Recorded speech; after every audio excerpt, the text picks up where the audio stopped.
Hi, this is Sheila Cleary. I'm your teacher at the Bead and Button Show for the Stars and Moon bracelet. It's a lovely little loomed project. It's very easy. It's going to teach you how to do warp and weft threads, how to do basic looming. I wanted to talk to you for just a couple minutes about your loom. I know I sent you an email, but I just thought I would reiterate a few things with this. This is a Miyuki loom. It's made in Japan. You can recognize it because it has Japanese words on it.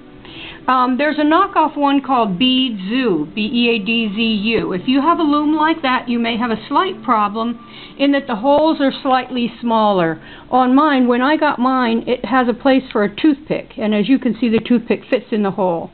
The toothpick's not a good idea if you got one with a toothpick because it can break and then your loom work comes off of there. Good idea to go to the hardware store and get a number 5 rivet and put it in the hole, or have it so it'll go in the hole when you get to class. Put your loom together before you get to class. If you've gotten a Beadzu loom, the holes are too small for a toothpick or the number 5 rivet. So get a rivet that will fit, or drill this center hole out a little bit more so that you can put a rivet in.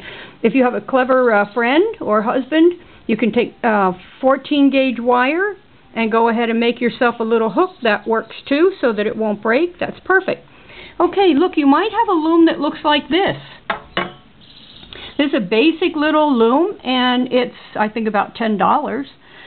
This one happens to have pegs that go back and forth. What we're doing is continuous warp threads. So we're going to be going back and forth and back and forth. Across this loom, we're going to be going back and forth with our thread. So on this one, you can do that by going around this peg. If you've gotten a loom that looks similar to this but has no peg, what you're going to do is just go ahead and drill a hole so that you can put a rivet in there so that we can do the continuous thread thing. If you have a loom that's the size of a Buick and equally complex, it would be a good idea for you to read your manual and know how to do a continuous thread project before you come to class. The reason for that is I can't possibly know how every complex loom on the planet works. And since I'm used to really basic looming like this, which is the one that's used for the Japanese Delicate Bead Loom Association, I need you to know how to use a very complex loom before you come to the class with it, because we don't want to be reading the manual in class. Anyway, you're going to have a really good time. You're going to make yourself a really nice bracelet, and after class you can also make it into a nice choker for someone or for yourself. And I'll see you in just a few weeks. Thanks. Bye.